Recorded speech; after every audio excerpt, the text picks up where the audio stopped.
Hello, everyone, and welcome to today's program, part of the Your Career in Transition series from Purple Cow Career and Talent Development.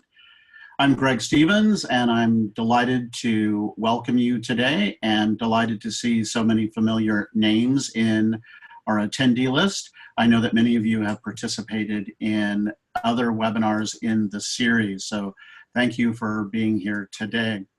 As you know, this is one of 8 webinars in the series all about your career in transition. Today we'll be talking about recrafting your resume. Hope you have a copy of a resume on hand, either hard copy or on a device. You'll be marking it up throughout the program. If you haven't had a chance to register for the next 2 webinars in the series, now would be a great time to do so.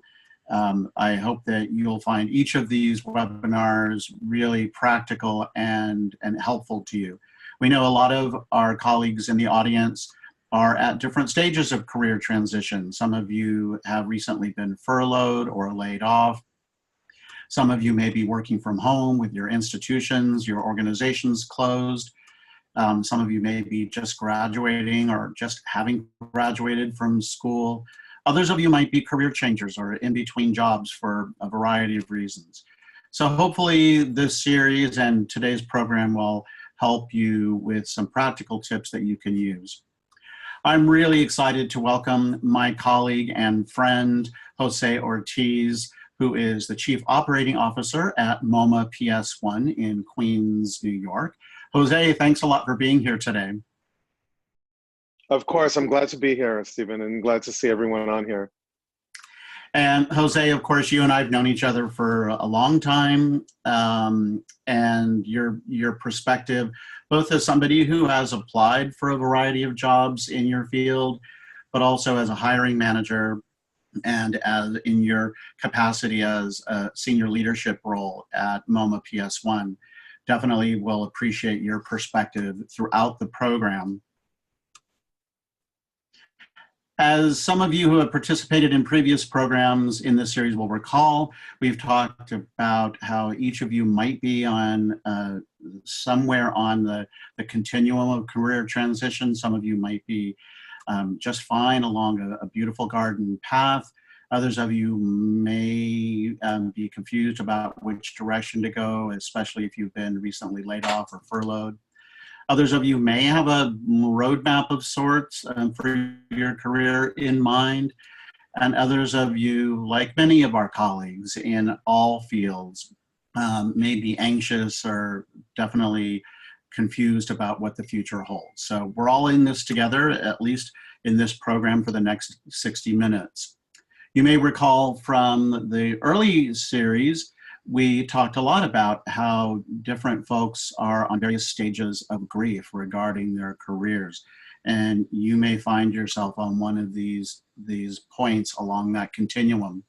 We also heard from Marcia Semmel, who talked to us about the fact that we are in a volatile, uncertain, complex, and ambiguous world. And especially with regards to our workplaces and our careers, can be a really unsettling time. So hopefully what we're going to be providing helps you a little bit.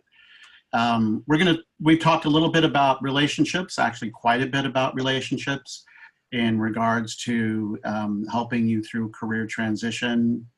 As Jose is here with me now, we've had a strong professional and personal relationship for many years. And Jose, you're down there in one of those pictures down in the middle.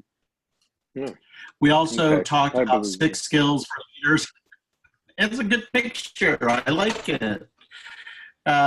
We also talked about 6 skills for leaders at all levels: strategic agility, getting personal or relationships, communication, data fluency, prototyping, and systems leadership. We also talked about how these intersect with some of the skills and competencies that we're seeing out in the workplace now, before the pandemic hit, but while we're in the pandemic and institutions preparing to rebound, reopen, and things get back to normal, whatever that might be. But we're seeing some consistency and patterns of skills that are going to be needed, like critical thinking and problem solving, communication, teamwork and collaboration, flexibility and adaptability, data literacy, analytical thinking. So these are all characteristics and skills that our employers are going to be looking for. We also talked a little bit about an easy step for you might be to make a list of what you're good at and passionate about, codify that into a really thoughtful set of skills and attributes, and use that to tell a compelling story about who you are professionally. And one way of telling your story, of course, is through your resume. So today's program is all about recrafting your resume. Because we have limited time and because there is no one right way to create a resume, we're not going to cover everything you need to know about your resume A to Z. But we are going to land on 3 specific areas that I think you'll find to be very helpful. If you need more general resume advice, I definitely encourage you to get online. There's lots of resources. Or if you need more specialized attention, you can certainly reach out to me at purplecowcareers@gmail.com. So the 3 areas we're going to be talking about regarding resumes today are the importance of keywords and phrases that align specifically with job postings. We talked about that earlier this week. We're going to spend a little bit of time landing on the importance of your summary statement. And some of you may already have a summary statement on your resume, and others of you may not, but we're going to talk about how important that is. And we're going to talk about the main body of your resume, which is your work experience, your work history, and how it needs to be more than just a set of job descriptions, but it needs to really demonstrate your accomplishments and your impact in quantifiable ways. So keywords and phrases, summary statement, and quantifying accomplishments are what we're going to focus on today. And I hope that you'll find something useful in any of these 3 areas. As I mentioned before, I really encourage you to have a copy of your resume on hand.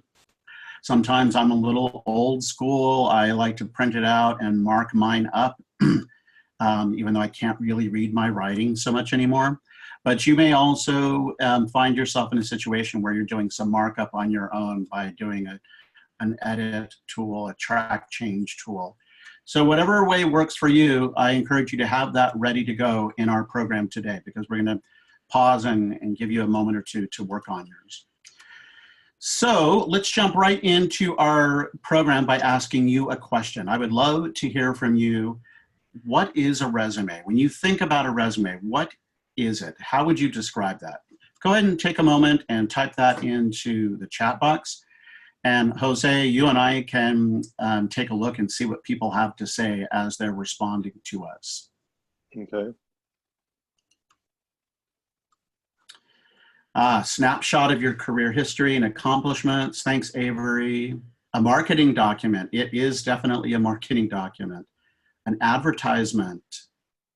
Your professional story. An opportunity to sell yourself. Personal sales pitch. A summary of your job skills and accomplishments. Angela, something I'm insecure about. You know what? Everybody can be insecure about their resume in one way or another. And Sienna, an outdated sales technique. Interesting. We're going to talk about how, just very briefly, about how resumes have evolved over time as we go through the program.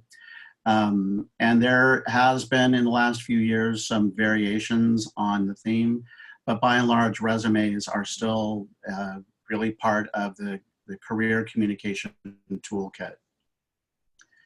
So I think you've all pretty much captured it, but what I want to do is remind everybody, and you may already know this, that the primary reason you write a resume, along with your cover letter, is not to get a job, but really a first impression, a reflection of you, your work experience, your strengths, skills, and accomplishments.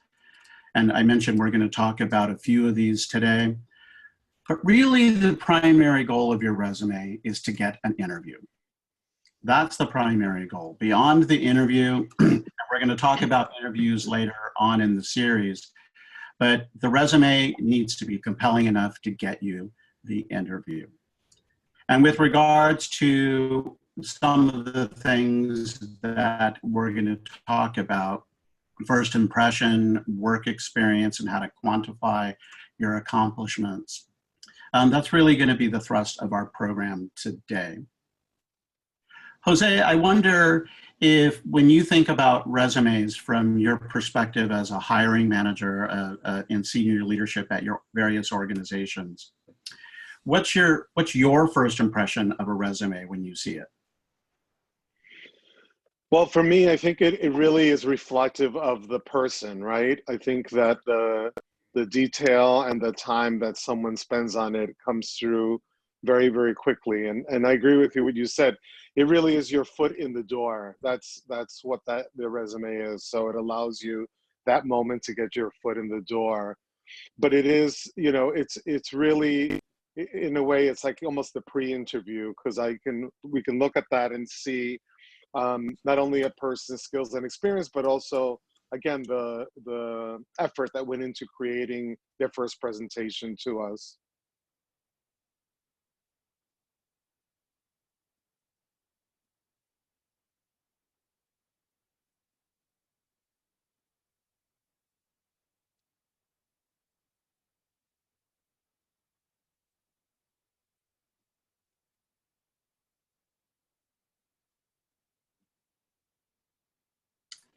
Sorry about that, folks. Lost a little bit of connection, but hopefully we're back.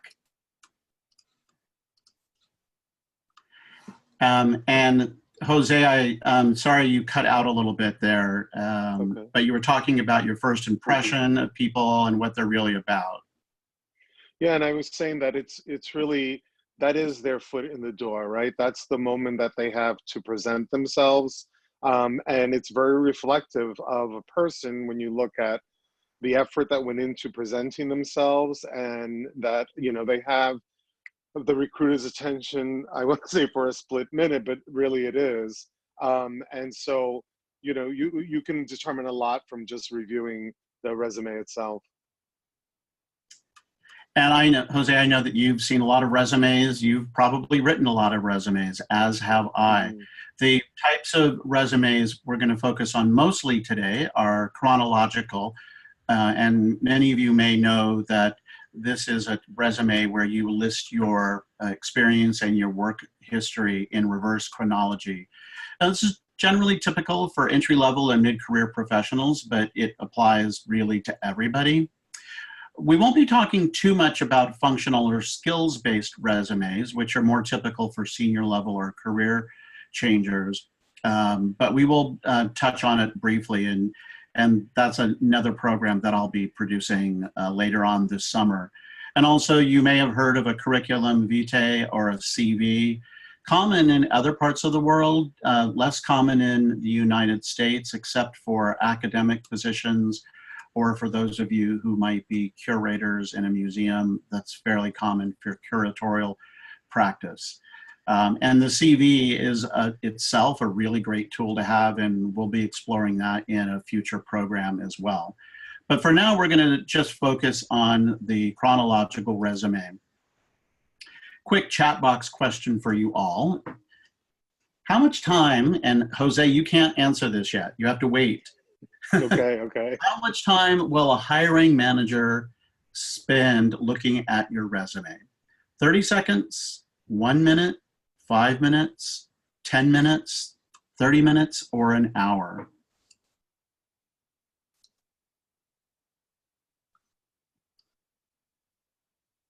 All right, so what are we seeing, Jose? A lot of We're 30 seeing a lot of 30 seconds to a minute, yeah. 30 seconds to a minute. Yeah, so there's the quick and dirty answer, 30 seconds. That's about the length of time a hiring manager will spend looking at your resume. And Jose, I wonder if that aligns with your own experience. Yeah, I mean, I'm going to say somewhere between the 30-second and the 1 minute range. Yes, if something pulls your eye, then obviously you spend a little more time going into detail. But again, if you're reviewing hundreds and hundreds, you've got a time limit, so you need to get through them. That's right. And this is not just a trick question. This is actually a foundational point that we want to make because it really influences how you go about communicating the information about yourself through your resume. So if somebody's only got 30 seconds, then it stands to reason that everything you put in it needs to be impactful and relevant. And one of the first steps towards making it relevant is paying attention to the job description. We talked about that in our program on Tuesday. So for those of you who joined us for that program, this might be familiar territory. But it is absolutely essential for you to pay attention to the job description.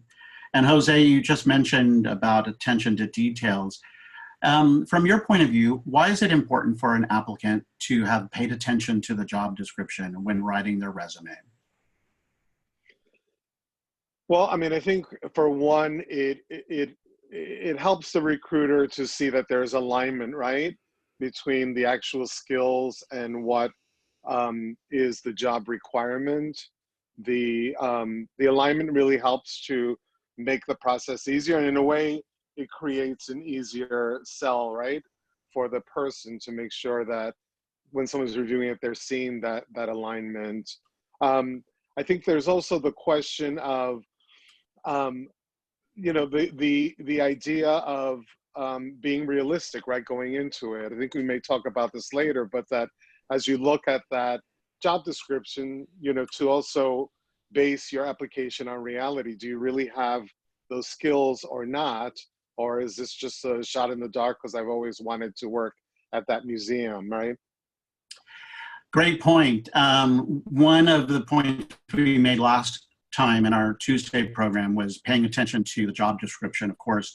And what you're saying is if you don't match what's written in the job description, then don't waste anybody's time. Don't waste your time. Don't waste the hiring manager's time or the recruiter's time, because it's really a fruitless effort.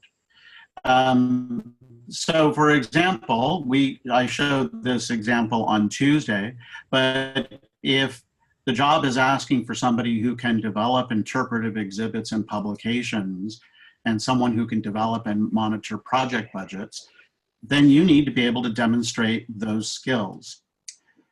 If the job is asking for somebody who can develop the strategic direction of the museum's marketing efforts, and someone who is proficient in traditional and digital media, and someone who can work effectively with external vendors and contractors, then that needs to be you, that needs to be your skill set, and you need to be able to communicate it in your resume explicitly using these very same words.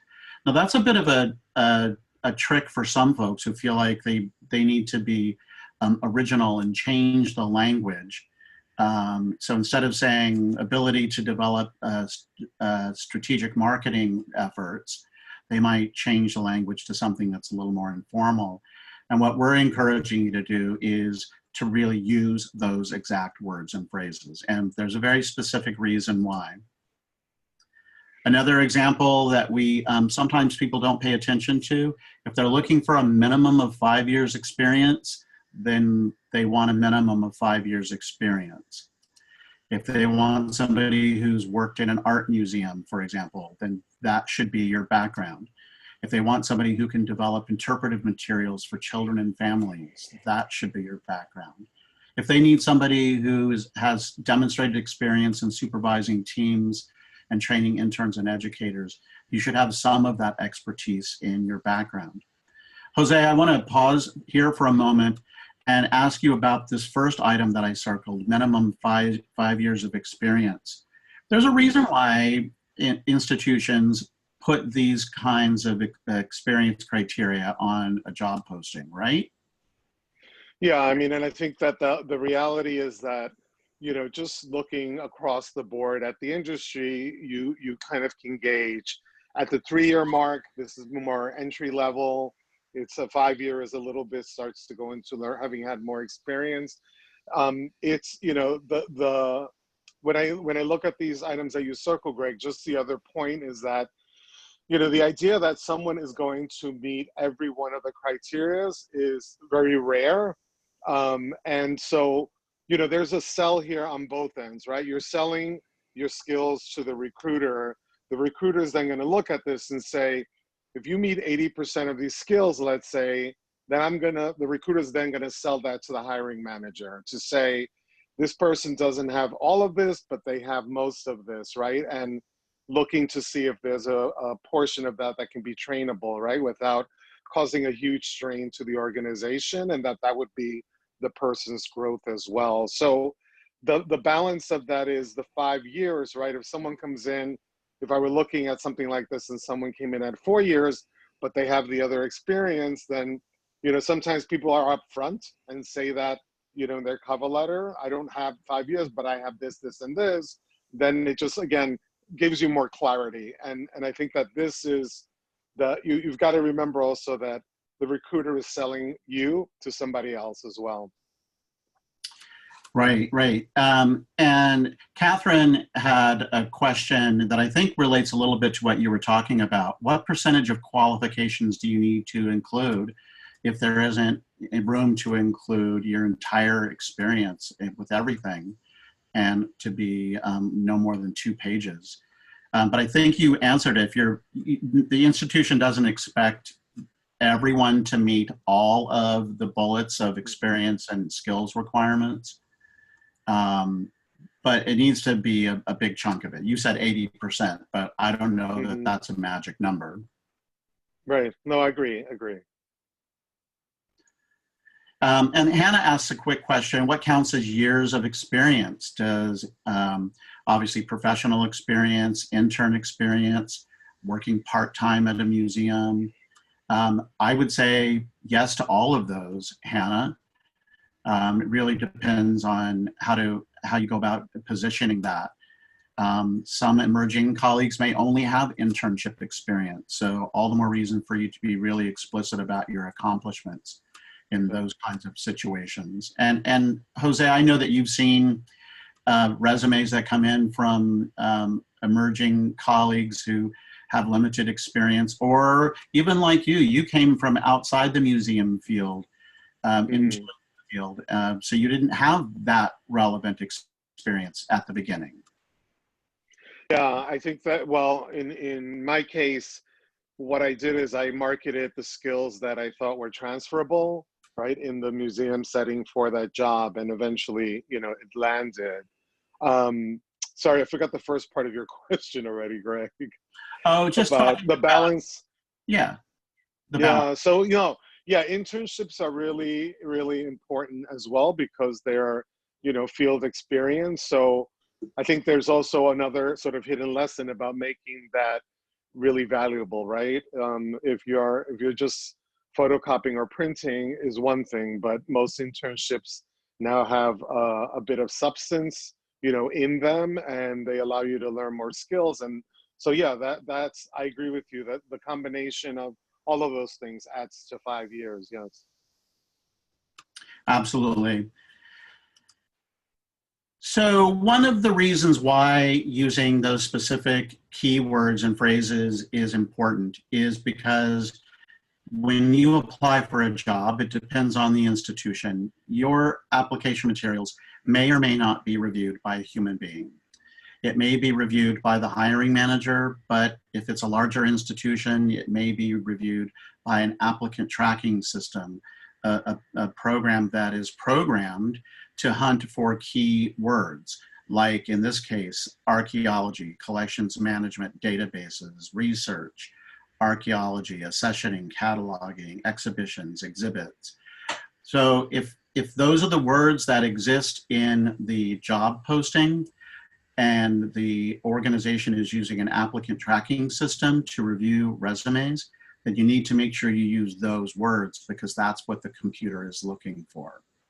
On the flip side, if it happens to be reviewed by a real live human being like Jose, you still want to use those key words, because assuming that Jose was responsible for writing the job description or was part of a team that wrote it, they put these words in for a reason. Would you say that to be true, Jose?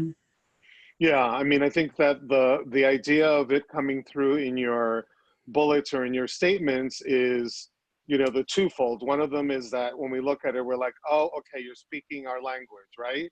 that you're telling us what we want to hear, but also defining the experience relevant to that word, right? That you can clarify that. So yes, it's you know, when a human is reviewing it, we're looking for that for sure. Well, and it also seems that it's a demonstration that the person applying has done their homework, that in fact, maybe they did print out this job description and really think deeply about what the job is about, but also what the institution might be about, whether it's a museum or another kind of organization. I know that we have lots of folks in our audience who are in the museum field, but some who are not. This same process still holds for why you need to really zero in on those keywords and phrases. And Greg, we've already touched on it. Uh-huh. I was just going to say, there's also an element of effort that comes out of that, right? Because the resume, there are cookie cutters that you get that says this person has used the same resume to apply for 20 jobs. And you can see that where the idea of you really are going to have to work and customize your resume for the jobs you're applying for. That certainly comes through as well in the review. Absolutely, and this is a great segue to my checklist, or my reality checks, if you will. And Jose, you know this to be true. For anybody applying for a job, you may be one of 100 or more people. Certain fields, like the museum field, were already tough job markets before the global pandemic, and now they're going to be doubly or triply hard for a whole host of reasons. So if you're going to be one of 100 to apply, all the more reason for you to have done your homework. I already mentioned it might be reviewed by a real human being or an applicant tracking system. So that's another reason why you need to pay attention and do your homework. The person who's reviewing your resume, if it actually is a person, may or may not be the hiring manager. So for example, Jose, in your organization, a resume might come in through human resources before it even comes to you as a first vetting. So the person who actually reviews it the first time may not actually know the nuances or the depth of that position as well as the hiring manager. So all the more reason to be explicit. Also, Jose, you know this, I know this, we all know this, people are busy. People don't have a whole lot of time. That's why they may spend 30 seconds looking at your resume, because they have to get through 100 others, and then they have to go to a meeting, and then they have to go do something else. And the last one, as Jose, you pointed out, details matter. And by details, we mean those keywords and phrases, but also typographical errors, grammatical errors. Any of those kinds of things are a quick way to get your resume pushed aside. And if your resume gets reviewed and it lacking some of that detail and has those errors and such, the chances are that it might go into what we informally call the circular file. It may not go officially in a trash can, but it may certainly go into a folder that is not going to be moved forward as part of the process. Catherine, you have a quick question. So does hiring manager, for purposes of the person to address a cover letter to, is that this future supervisor? Not necessarily, and I don't want to go down that path in this program. We'll talk about it in cover letters, but you can't always assume that the person receiving your cover letter will be your supervisor or the hiring manager. So you'll have to do your homework. But we're going to talk about cover letters on Tuesday, so if you haven't had a chance to register for that program, please do so. Okay, so now we're going to shift gears a little bit over into the actual body of the resume itself. So here's a question for you. Which should you use, an objective statement or a summary statement at the top of your resume?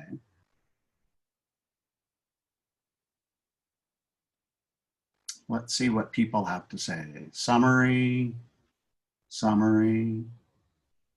Okay, for those of you who are saying summary, Tell me why you would think a summary is better than an objective statement.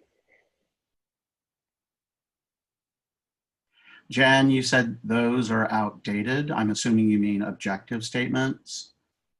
Objective is so 1990s. Thanks, James. It absolutely is. Here's the bottom line, folks. If you happen to have a resume that has an objective statement on it now, please delete it immediately. They simply aren't used. As James pointed out, they really are leftovers from an earlier era. So they just aren't done anymore.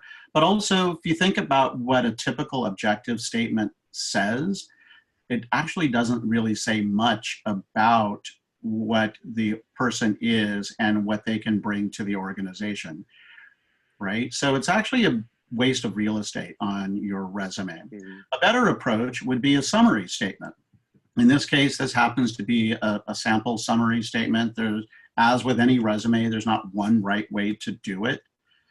But you want it to be something that will catch the reader's attention for those 30 seconds. You've got 30 seconds, this is where they're gonna land. Studies have shown that folks who review resumes spend 30 seconds at the top, the main part where the summary is.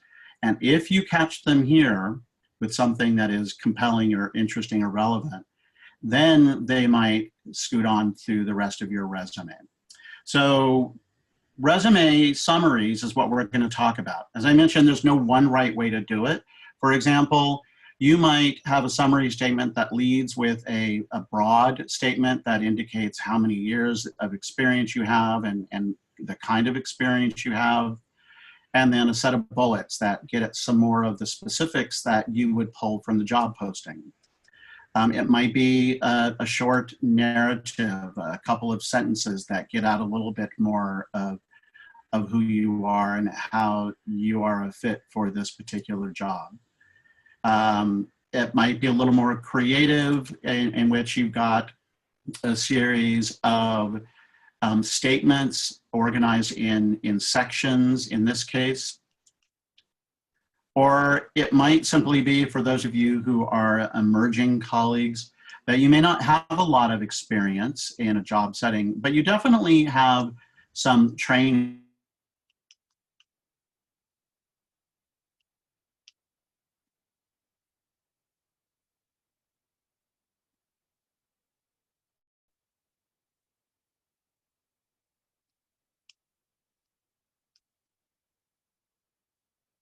So there's no one right way to do a summary statement.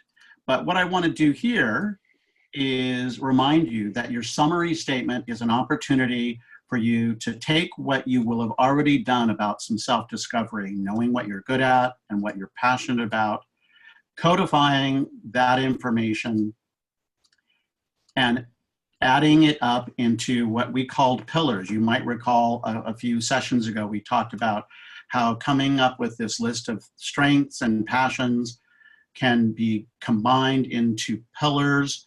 And then you can use, as one of my clients has done, taking those strengths lists and those pillars and turning them into a section of this client's skills-based resume. Now, I don't expect you to read through all of this. I personally think it might be a little too much text for the top of a resume. But what I want to point out here are these key areas.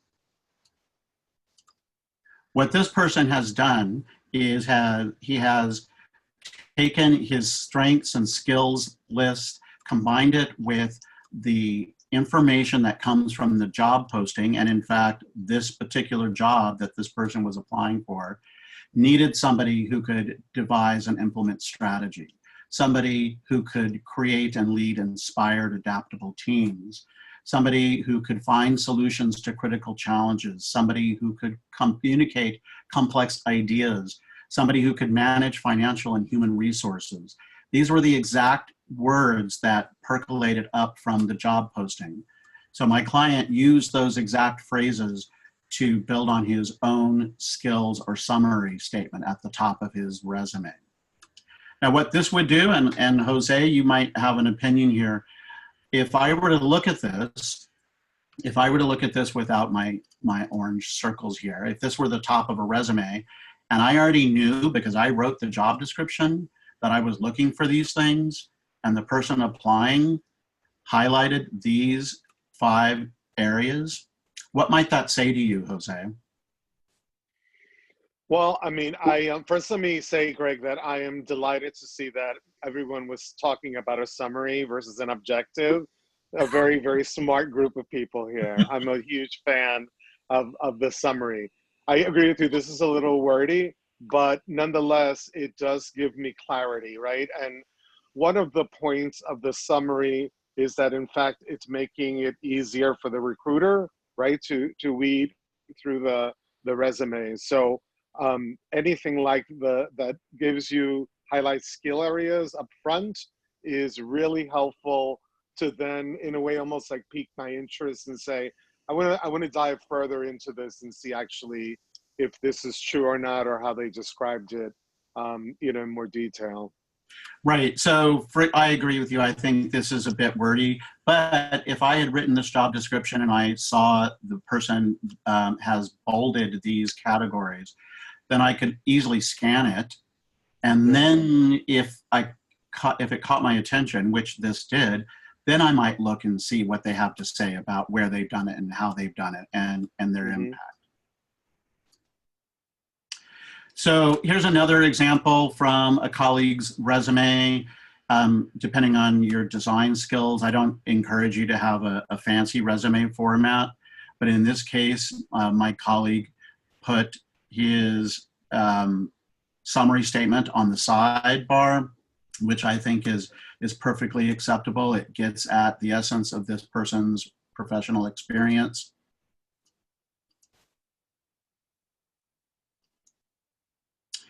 I'm going to shift gears here very quickly and ask you all to just quickly, without thinking about it too hard, tell me what these 3 phrases have in common. And these are all pulled from resume summary statements I happen to have access to.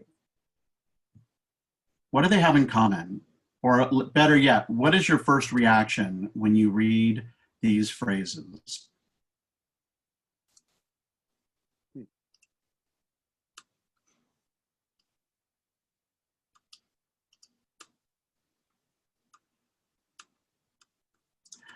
Cliches, specific language, buzzwords, positive, upbeat, too many buzzwords, blanket keyword lists, too many adjectives, generic, cliched, nothing really specific, buzzwords. Okay, so there's a lot of good things that you might think about seeing a statement like this. Sure, who wouldn't want to hire somebody who's an entrepreneurial, motivated self-starter with excellent oral, written, interpersonal communication skills? Jose, I'm guessing you would love to hire somebody who's dynamic and hardworking with experience as a team player and thought leader. I'm sure you would love to have somebody work for you who is results-driven, self-motivated, detail-oriented, a strategic thinker who can build the plane while flying it. Who wouldn't want all of those things? Except for maybe that last phrase, building the plane while flying it, which is one of the things that sticks in my teeth a lot. So if you have anything that looks like this on your resume or in your cover letter or your LinkedIn profile, I would encourage you now to scrub it clean. And that's really the thing to be said here.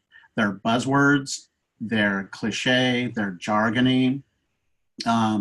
Here's some of the worst resume words that were compiled by careerbuilder.com. So if you have anything like best of breed or go-getter or think outside of the box or results driven or hard worker or any of those things, that's great. That's great. But the question to ask yourself is, says who? If you're saying it about yourself, then you shouldn't put those words there. If you're going to be able to demonstrate in your resume that in fact you say you're a great team player and then later on in your resume, you demonstrate that you have facilitated dynamic teams that accomplished X, Y, or Z, that's a little bit of a different case. But oftentimes we see these kinds of phrases on resumes, in summary statements, and elsewhere, and they're really, really meaningless. Jose, any reaction to this? I just would say from the last slide that had those statements and this, all I can say is, oh, please. Or, oh, please don't. Yeah, seriously. I think it's a really big mistake, because even if you read it, you're like, and what, right? It doesn't really give you any info, but it's just really cliche. Someone, I think, wrote that, and I think it's very true. It's just a cliche and doesn't, again, in looking at it from a recruiter's perspective, it's like, okay, now I'm going to have to spend more time trying to figure out if this is true or not, or if you actually have these skills in there. So it's just more work, honestly. Right. And Jen, you ask a question, should we not list attributes like detail-oriented, even if it's in the job description? Well, so you can possibly use detail-oriented in context in your cover letter, which we'll talk about next time, but it should not be the thing you lead off with at the top of your resume. Furthermore, what you really should be describing or demonstrating in your resume, in your work history, is some of those details about which you describe that you are very oriented. And that'll show up in a couple of specific ways that we're going to talk about in a moment. Mm-hmm. Some better resume words, and you can Google best resume words, but here's just a short list. Achieved, improved, managed, created, increased or decreased or negotiated, budgeted, compiled, supervised. So these are a lot of words that you could use that are much stronger. Here's another set of lists, words that are organized in skills areas: management skills, communication skills, or clerical or detail or administrative kinds of skills. And I won't spend any time on these. You can look these up, but if you need some really strong words, and many people do struggle with this, here's an opportunity for you to, here's a little cheat sheet, but certainly you can go online and get some more. So we're going to shift gears here and go into the work experience section of our program. And here's a quick 30-second scan. If you were to have 30 seconds as a hiring manager to look at somebody's work experience and you saw these, which would be the easiest for you to read? Number 1, number 2, or number 3?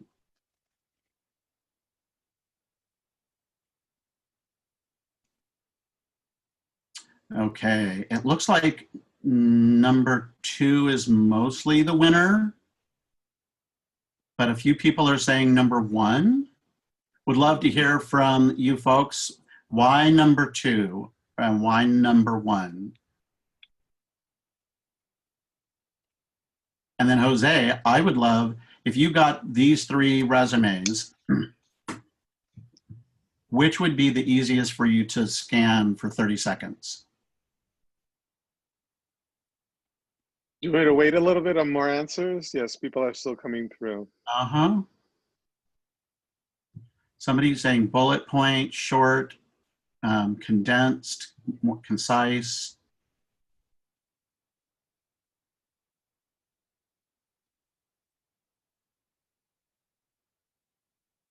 The bullets are good, but they're long. Okay. Joanna prefers narrative, so number 1 is better for Joanna. And Hannah points out that she likes the bullets in number 2 and short sentences, but they get lost in the paragraph of number 1.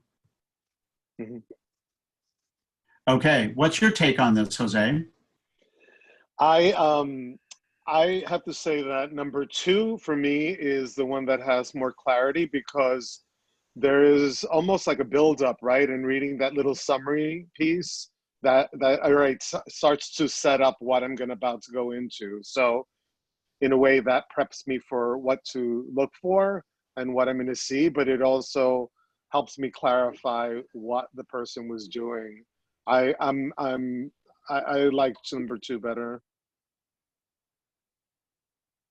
Yeah, what compels me about number two, a couple of things. Number one, just from a 30-second scan perspective, being able to see the bullets allows me to, my eyes to go through them very quickly. But as you pointed out, Jose, having that introductory statement that essentially a job description, if you will, that's a lead in to the accomplishments that are organized in bullets. And a couple of you have had different questions. So would one of these be better for an emerging professional or somebody who's mid-career or senior level? I think it's really a matter of preference. The important thing is to remember that somebody's got 30 seconds to look at your resume and that you want to be as explicit as you possibly can be about your accomplishments. Anything you want to add to that, Jose? No, I agree. I mean, I think that, you know, again, without reading these in full detail, you know, all three may work.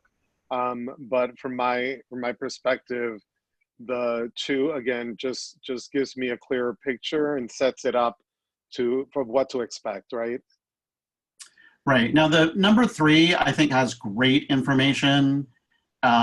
It's a little wordy, but I do like the bullets. You'll notice that that one is in present tense, meaning that the person applying for whatever the job is currently in this position. One of you asked about why the number two example is present and past tense.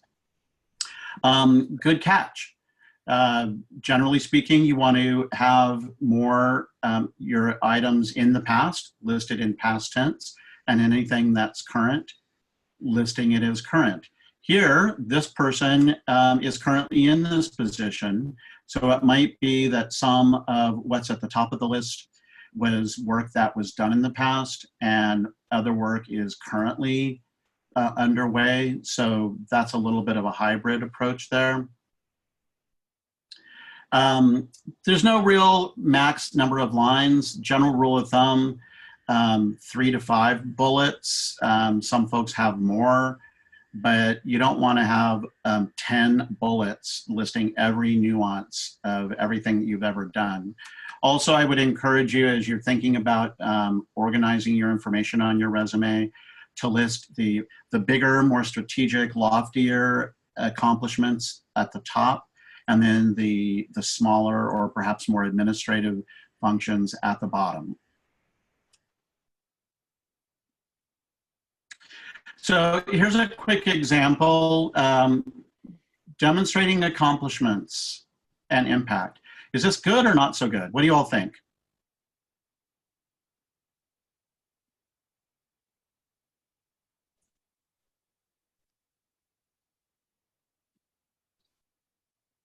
Okay, I see a few not so good, bad, not very descriptive, right? No bueno. Thank you, James.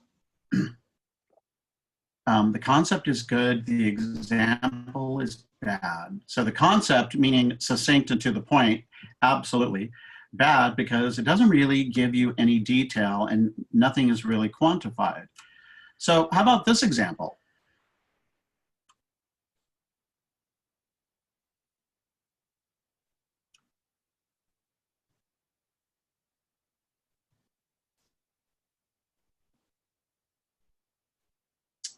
Yeah, much better, good numbers and facts, more descriptive, quantitative.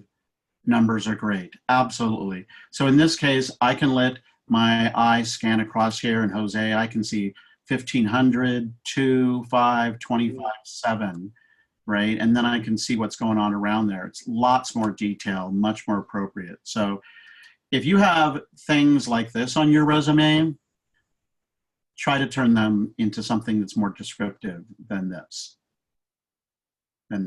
like this. Okay, so here's an example of one. And if you take a look, and Jose, if you and I were to scan this together as part of a hiring team, we might see, $200,000 annual budget, 1,000 members, 300 attendees, 450 attendees, 1 million visitors, from 1 to 12 stations, from 10,000 to 60,000 in 2 years, a 500% increase. Matt supervised 25 to 30 volunteers. So if I only have 30 seconds, my eyes are scanning through this. These might be the things that catch my eye. How about you, Jose? Yeah, for sure. I think that, you know, when it comes to quantifying your accomplishments and impact, it's super, super important because it just, again, gives you a clearer picture of the skills that you've developed. You know, the idea of managing a department could be, you know, in one museum, that department could be one person, but in another one, it could be 1,000. So it's important to write it out. I would just add that I think in these, you know, when you're quantifying accomplishments, remember that there's a balance here, right? Like the entire resume doesn't have to be all quantified, you know, bullets or lines, but it's important, again, for clarity. It's just so important to be clear and to help someone who's reading it understand the level of your experience. Yeah, good point, Jose. And in this example, not every single line has numbers on it. Mm-hmm. And that's not the point. The point isn't to drop in numbers just for the sake of dropping in numbers. You obviously want it to be authentic and truthful information. But it's not about the numbers for numbers' sake. It's the numbers to quantify your accomplishments and help make it easier, as Jose pointed out earlier, to make it easier on the recruiter or the hiring manager or whoever's reviewing your resume. So here's just a quick one for you all. Imagine you all are the hiring manager, and this was one entry on a resume. Did they do a good job of quantifying accomplishments and impact here? What do you think?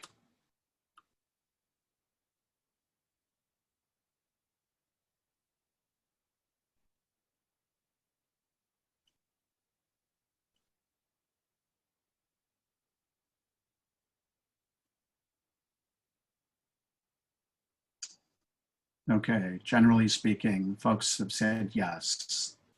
Okay.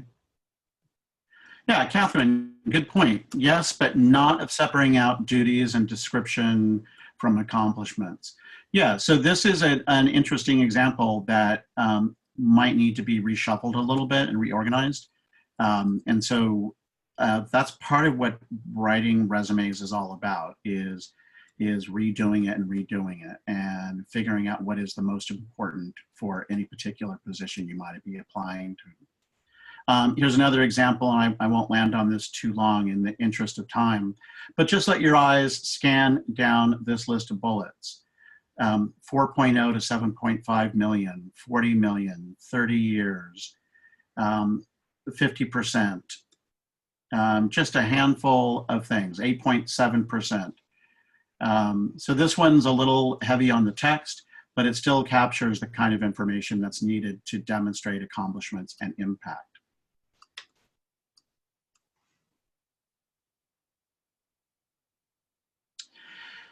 So many of you at the bottom of your resumes have a skills section that might look something like one of these.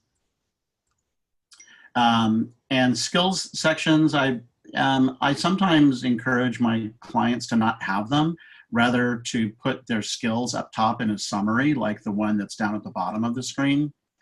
But you may still have something like this on your resume, which is fine as long as you are showing the skills that are relevant to the job. Jose, any thoughts that you have on skills samples here? Well, I mean, my only concern is that this usually, in terms of the hierarchy, ends up in the bottom of a resume. And again, if I'm looking for you know, someone like a new media position, right? I want to know up front that you actually have done that. So the idea of incorporating some of that up front is, I think it's really helpful, because you know, again, depending on how strong the resume is, may not get to the bottom, right, of that full resume. So I think it's important to put stuff up front.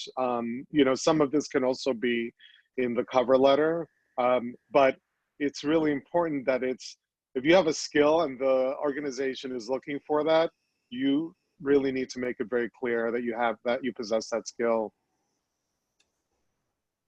Yeah, thanks. And just as a side note here, you'll see a couple of these that talk about Microsoft Word or Microsoft Office Suite. Generally speaking, most people are assumed to have those skills. So if it takes up space on your resume, then it may not be necessary, unless, of course, you have something specific as part of that Office suite that would be relevant to the job. Certainly don't put anything on here that you're not proficient at. So if you can speak Spanish fluently, great. If you can't, then you shouldn't put it on there. Blair, I think you asked a question a moment ago about how do you quantify your experience if you have that much? Maybe you just have one publication or 2 exhibitions. That's fine. Then that's what you put, as long as you've got it demonstrated. It's not so much about the size of the number. It's not about 50 versus 2. It's the attention to detail, is that you're calling it out, so that you're saying to develop or designed 2 exhibitions or co-edited 1 publication. Jen, you asked which should go at the top, summary, skills, or education. Again, there's no right way. Generally speaking, if you're a student or an emerging professional, your education goes up top, and then shortly thereafter, as you move along in your career, it goes at the bottom. If you're a mid-career professional or a senior level professional, your education typically goes at the bottom. As Jose and I have been pointing out, you really want people to focus on your skills and how they relate to the job you're applying for. So that really should go up top. Okay, let's pause for a moment and talk about letting go. Letting go. As I mentioned earlier in the program, you'll probably write 100 resumes in your careers. And I say careers because you'll likely have 5 or 6 careers in your lifetime. And with that will be a revision of your resume. So I update my resume every year just for the sake of updating it to make sure I keep track of it. As you go along in your career, you want to get rid of old or irrelevant jobs. Now, that doesn't necessarily mean don't put on something, for example, you were a cashier at Target, because that may be representative of customer service or managing money or working in a collaborative environment that could be relevant. So it's not about letting go of it just because it may not be directly or explicitly related to your job. But as you go forward in time, the general rule of thumb is if it's older than 10 years, then you're probably going to get rid of it. Now, I happen to have something on my resume that's over 20 years old. It reflects a decade when I was the director of an arts program at an elementary school.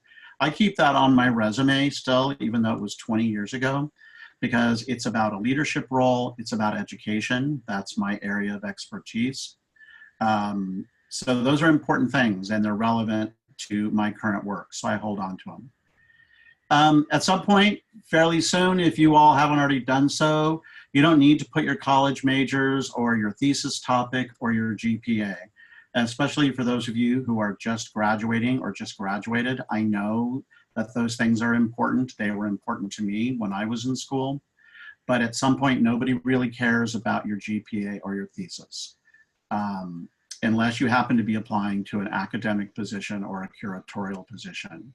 But generally speaking, it just doesn't matter and it takes up a line of space on your resume. Similarly, if all you've got is internships, by all means, keep them on there and focus on them and make them accomplishments. But ultimately, in a handful of years, as you move forward in your career, you're just not going to have internships on there anymore because you're going to replace it with your professional experience. Christina says, I've also read that you should not put the year you graduated, so not as a call attention to your age. Yes and no, not really a hard rule, but as you get older, for example, I take my college dates off because I don't want anybody to judge me by my age. That's just something I'm dealing with as a working professional in his 50s. That's my reality. But if you also might be just coming out of graduate school, there it is. Then you can't hide that. You just graduated and you want to be authentic about it. Okay, let's see. When I talk about letting go, and we're going to wrap this up, I know we're at the bottom of our program hour. This happens to be a resume from a colleague of mine who, when he and I first started connecting, his resume had a lot of education, lots and lots of education, and not much work experience. And it was a challenge to get this colleague to think differently about his resume and turn it into this one-pager. Somebody asked earlier about how many pages, 1 or 2, never more than 2. Increasingly, 1 page should be sufficient, especially if you're just getting started in your career. But just take a look at the difference between these two. Here was 2.5 pages of text, and here's 1 page of text, and the information is all the same. Okay, so this is where you marking up your resume and working on it over and over again is going to come in handy. Some very quick resume do's. 1 or 2 page max, obviously make it neat. Include dates where relevant, omit non-relevant jobs, and be honest. You never want to overemphasize your role on a particular project or a team. We've already talked a lot about quantifying your achievements. Here's one, explain acronyms. Not everybody knows the inside jargon of what MAAM means, or CRF, or any of those acronyms. And personally, they make me crazy when I see them. So I want to know that somebody's spelled it out. How about you, Jose? Totally, totally. I mean, I think that is, again, you just start to lose the reader in that process, making the assumption that they understand all the acronyms that you're talking about. So I think it's really important to spell it all out. Yep, you definitely want to customize it for the position. I know this seems impossible that you would have to write another resume all over again, and I'm not suggesting that. But if the job posting is actually for expertise in X, Y, or Z, then your resume needs to demonstrate expertise in X, Y, or Z. And certainly you need to proof it for formatting and grammatical and typographical errors. I see a couple of comments that have come in. References upon request outdated. Absolutely don't put that on your resume. Yeah. It's a waste of space. Nobody does it anymore. That doesn't mean you shouldn't have a reference list ready to go, and you should, and it should be formatted and look exactly like your resume and cover letter, but you don't need to put references on request. Because the bottom line is, Jose, you know this, if they're interested in you, they're going to ask for your references, right? Yeah. And it is on request. I mean, I can't just start calling people at random. I'm going to ask you for your references. So it is on request always anyway. I agree. That's just not relevant on a resume. I mean, yeah, it's not. Okay, here's some resume don'ts. Don't include personal information like your social security number or your date of birth or your picture. Now, in some parts of the world, putting your picture on a resume is accepted practice, but here in the United States, not so much. And there's all kinds of ethical reasons to not do so. Age-related bias, gender-related bias, racism, all kinds of things. So you don't want to have your personal information on your resume. You definitely don't want to inflate or falsify your role in projects or any of your work. As Jose pointed out at the beginning, don't apply for positions you're not qualified for. Don't use jargon or buzzwords. We talked about that. A rule of thumb is don't be complex or fancy about your layout. That doesn't mean it needs to be dull and boring, but it can't be about the pink cluster of flowers in the corner on pink paper or whatever it is. I always think about Legally Blonde and Elwood and her scented resume. Don't do that. And certainly don't include references on request, as we just talked about. As we've been doing in all of this series, encouraging you to think of small steps that you might take. What's one small step that you might take to recraft your resume? Thinking that you don't have to tackle the whole thing, but maybe you've got a job you're interested in and you can start by realigning it. So I know we've got a number of questions here. Joanna, scented paper, yeah, not so good. I'm going to kind of scroll back through here. I know we're a bit over our time, but if you all want to hang out with us, that'd be great. We can tackle some more questions. For those of you who have to scoot along, I've just opened a feedback poll. I'd love your feedback while we answer a few questions. Let's see. What are some questions that have popped up, Jose? I'm taking a look right now. Give me a minute.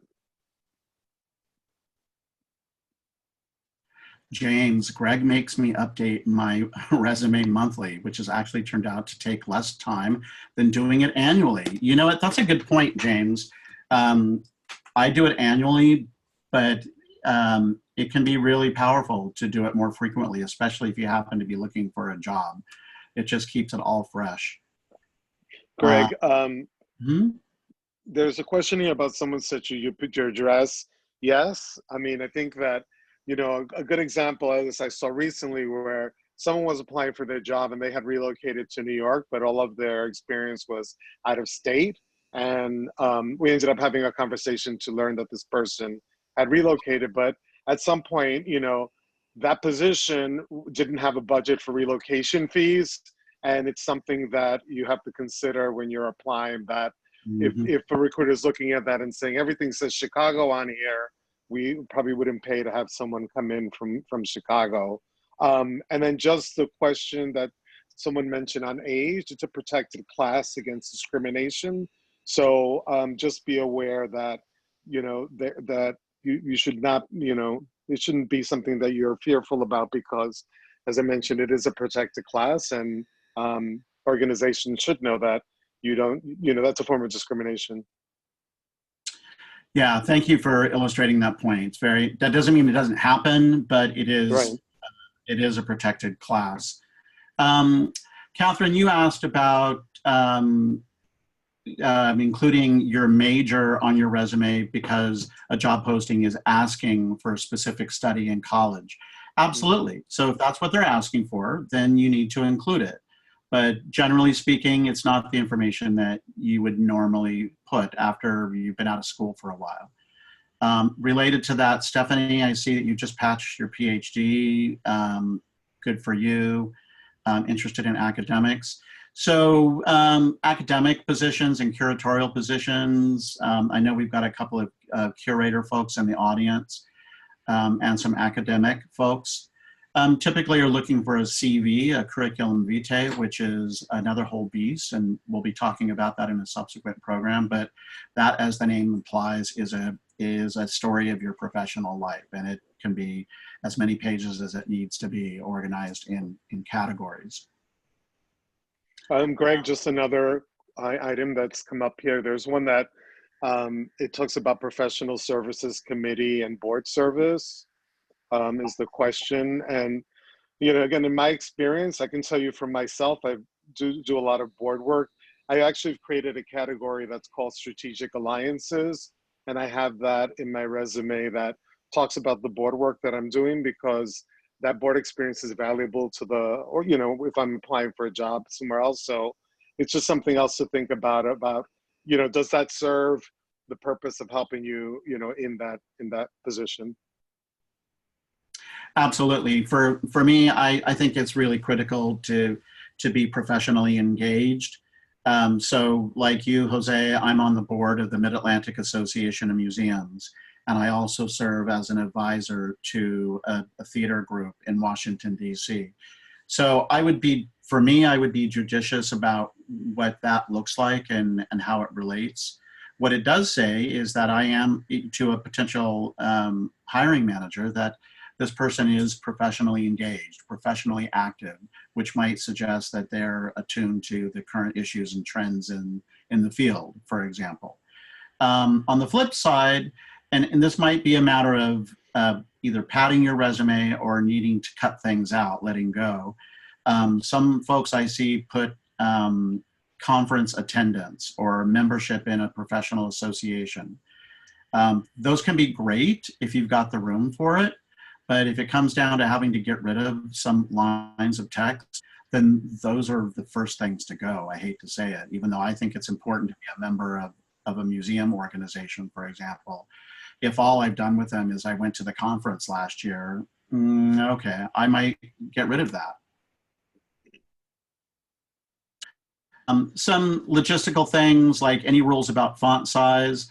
Generally speaking, 12-point font, not less than 11 ever.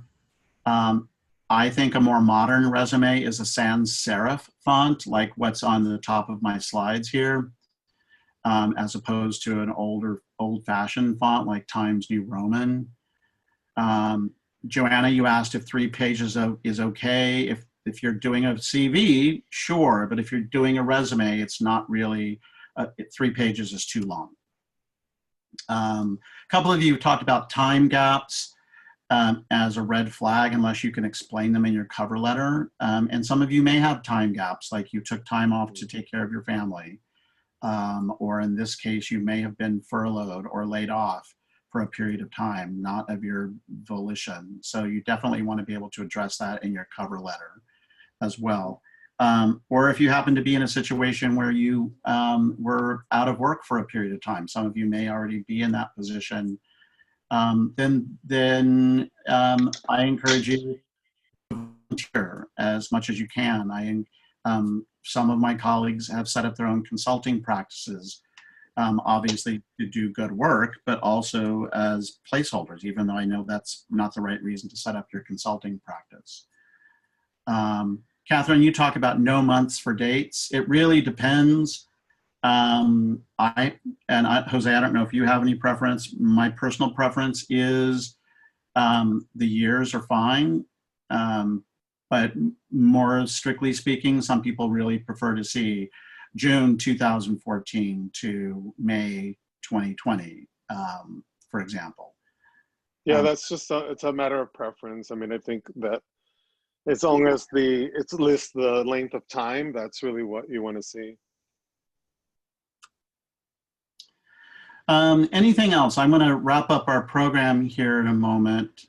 Gina asks, how do you avoid end up being labeled as overqualified without having to hide experience as education? Jose, any thoughts about somebody being perceived as overqualified? I mean, I think that the question is that if you are, you are, right? I mean, like there's a question, sort of the reverse question is, why are you applying for a job that you are overqualified for? But I don't know, you know, I think the skills and experience is really what's gonna open the door for you and get in there, right? It's not like when you're talking about design or font, but I think it's again about the realistic thing. If it's asking for 5 years experience and you have 10 or 15, yes, you are overqualified. I guess I'm not really clear on what the question is in terms of applying for a job. Well, I think one of the situations that we're seeing generally is the job market is going to be increasingly tough for everybody. Mm-hmm. A lot of people have lost their jobs. That's the reality of where we are now. Mm-hmm. And so people may be out, and maybe this was your question originally, people may be out applying for jobs where they are in fact overqualified. So taking a lower level position. my advice on that would be to not undersell yourself, but to try to be as succinct and related to what the job posting is asking for, and figure out a way to communicate that both in your resume and your cover letter, and assuming you got an interview in your interview, at least to get yourself in the door. Tracy asks if you should create a basic resume and then make changes as needed for job descriptions. Sure, that's one way to do it, sort of a boilerplate where you can plug and play, but I caution you about being very, very mindful in proofing it. I got resumes and cover letters from folks when in a previous job that clearly had done a very bad cut and paste job where the information was just not relevant at all to the job they were applying for.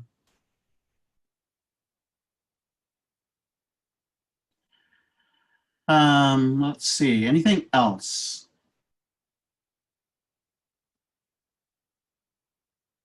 Okay, well, I know that we've got a lot of questions. I'm going to stick around here if anybody wants, and I'll try to tackle a few questions in the chat box. But for the moment, I'm going to go ahead and end the poll. And I definitely want to say a big thank you and a shout out to my colleague, Jose Ortiz. Thanks for joining me today and for your great advice to our colleagues. Oh, you're welcome. And it's my pleasure to be on here. Good luck with everyone with your job searches. I also want to remind everybody that this program and this series is brought to you in collaboration with the Mid-Atlantic Association of Museums and the Virginia Association of Museums. And of course, thank you to all of you for giving up your Thursday morning, afternoon, or evening, wherever you happen to be in the world. I appreciate you being here. It wouldn't be nearly as engaging without you. Just a quick reminder that our next program is on Tuesday, May 26th. We're going to be talking about cover letters, and a number of you had questions about that in the chat box today, followed by the last in our series on May 28th, Interview Like a Star. So if you haven't had a chance to register for those programs, I encourage you to do so now. And as we like to do here at Purple Cow, leave you with some bit of levity. This again, a New Yorker cartoon that I pulled off of Instagram. With that said, thank you all for joining us and for being such an active group today. On behalf of Purple Cow, I'm Greg Stevens. Have a great day.